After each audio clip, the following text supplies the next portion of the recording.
Bonjour et bienvenue chez les gourmandes astucieuses dans le jardin d'Écolo Bio Nature. Aujourd'hui, je vous emmène faire une petite balade à la découverte des fleurs que j'utilise dans ma cuisine.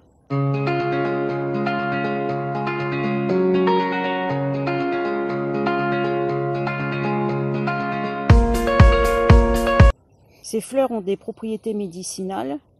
J'en conserve une partie au cas où j'aurai quelques petits problèmes de santé.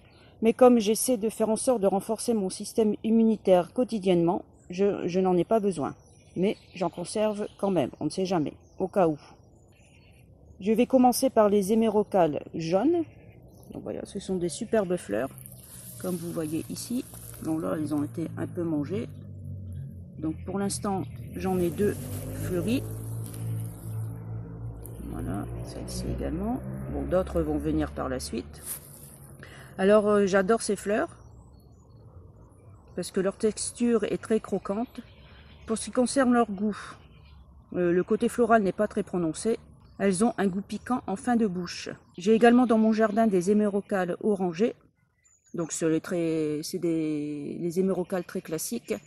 Bon, j'avoue, je préfère manger les hémérocalles jaunes. Tout d'abord pour leur beauté, mais également pour leur goût.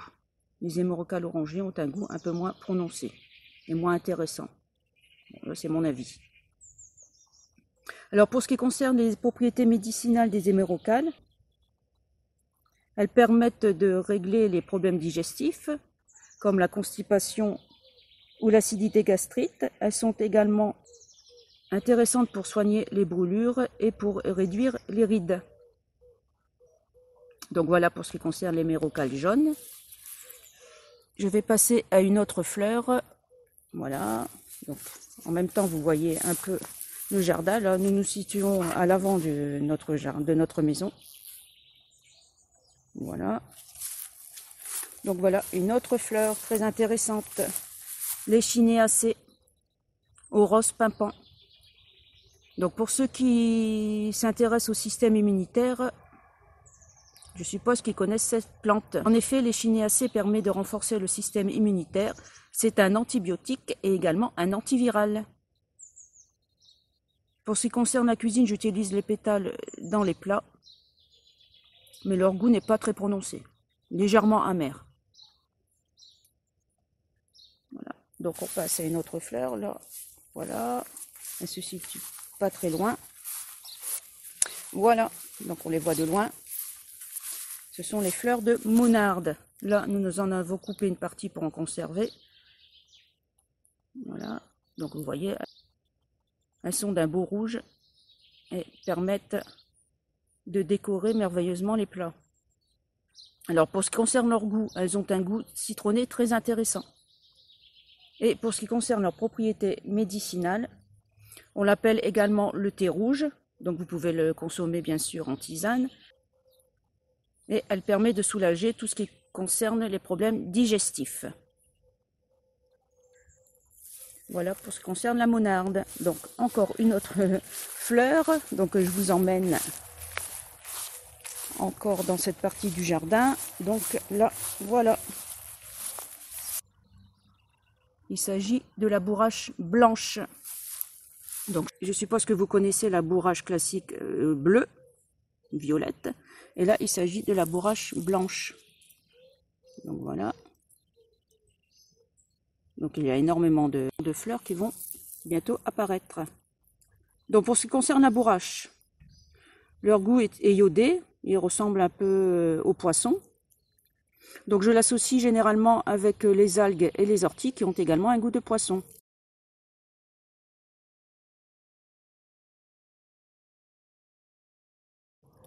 Je vous invite également à consommer les boutons de fleurs. Donc là, vous en avez énormément. Alors quand vous les croquez, un petit jus iodé se diffuse dans votre bouche, ce qui est particulièrement intéressant. Voilà. Alors pour ce qui concerne les propriétés médicinales de la bourrache, alors elle permet de soulager les affections respiratoires, comme les rhumes ou les rhinites, et elle est également diurétique. Je vais vous montrer par la suite des fleurs de bourrache violette. J'en ai partout dans le jardin en fait. Donc, on continue la balade. Donc je vais me diriger à l'arrière du jardin, enfin à l'arrière de la maison plutôt. Donc voilà, je vous présente une autre fleur que j'utilise en cuisine, la mauve. Là, il s'agit de la mauve sylvestre qui pousse également à l'état sauvage. Donc vous voyez, il y a énormément de fleurs. Bon là, c'est le matin, donc le soleil n'est pas encore apparu, donc les fleurs ne sont pas encore trop écloses. Et il y a également beaucoup de fleurs fanées. Donc là, elles sont d'un rose clair, strié.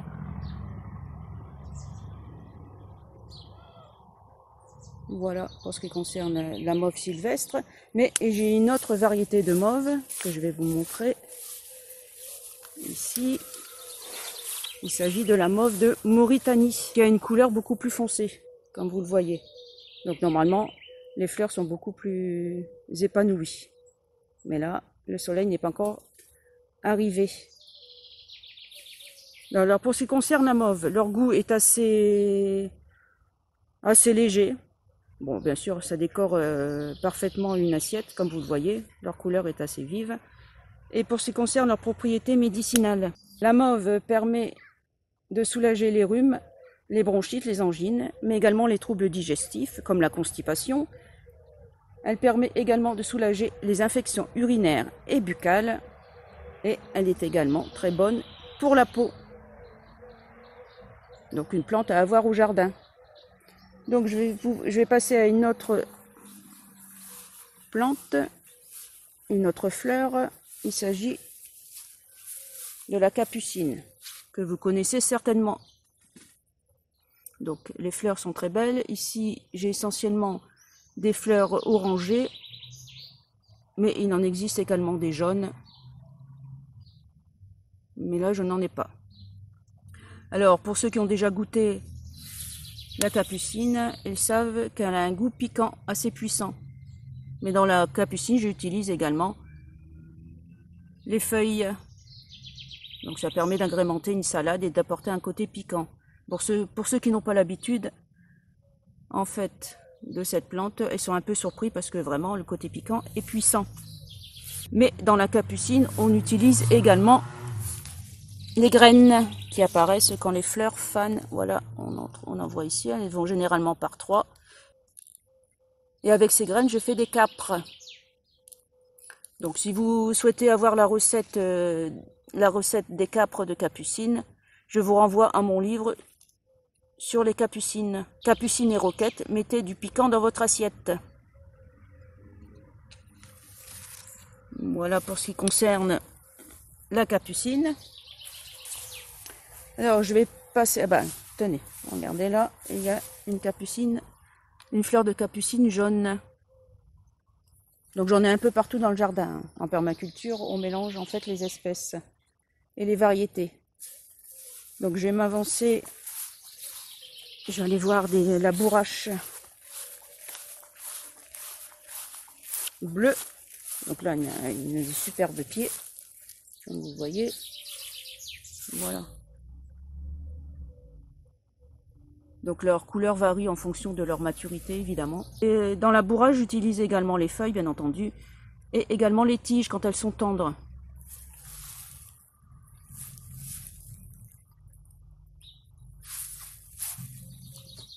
Donc voilà, pour ce qui concerne la bourrache.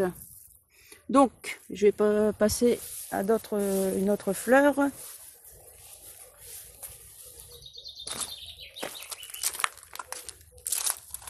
Donc là, il s'agit des fleurs d'Achillée millefeuille. Donc elles permettent d'agrémenter une salade. Elles ont un goût assez amer, mais il ne faut pas avoir peur de l'amertume, car l'amertume est très bonne pour la santé. Alors pour ce qui concerne l'Achillée millefeuille, ses propriétés médicinales sont assez intéressantes. Elles permettent de soigner les problèmes digestifs. Elles soulagent également les problèmes de règles. Bon, pour les femmes, bien sûr, qui sont encore concernées par ce problème. Ce qui n'est pas le cas pour moi. Mais bon, passons. Ce n'est pas le sujet. Alors, je vais passer à une autre fleur. Donc je cherche, voilà, là-bas. Donc encore une petite balade au jardin. Voilà, voilà. Il s'agit du coquelicot. Donc là, ils ne sont pas d'un rouge très vif, c'est la fin de saison en fait. J'en ai un peu partout qui poussent de manière naturelle. Alors pour ce qui concerne les coquelicots, pour leurs propriétés médicinales, elles ont un effet apaisant. Donc elles permettent de faciliter le sommeil, l'endormissement, mais également elles permettent de soigner les insomnies. Elle permet également de soulager la toux et les bronchites. Alors pour ce qui concerne le goût des coquelicots, c'est un goût de coquelicot assez doux en fait. Ah, c'est très beau dans une assiette comme vous pouvez l'imaginer. Alors je vais passer à une autre plante, une autre fleur. Donc ici, nous allons nous diriger vers le fond de la butte. Voilà, il s'agit des soucis. Donc vous voyez, j'ai un très beau pied ici. Voilà, et j'en ai également là-bas. Mais j'en ai partout dans le jardin, à divers endroits. Donc vous avez des soucis de couleur orangée. Et vous avez également des soucis de couleur jaune. Donc on en voit au fond. Voilà. Alors pour ce qui concerne leur goût, elles ont un goût floral plus puissant que les autres fleurs que je vous ai présentées. Mais c'est pas dérangeant dans un plat, bien évidemment. Pour ce qui concerne les propriétés médicinales, elles permettent de soulager les inflammations de la gorge, de la bouche. Elles permettent également de soulager les problèmes digestifs. Elle nettoie le foie, par exemple.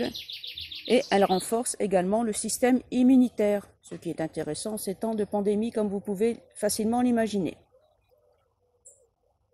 Je pense avoir fait le tour à peu près des fleurs que j'utilise.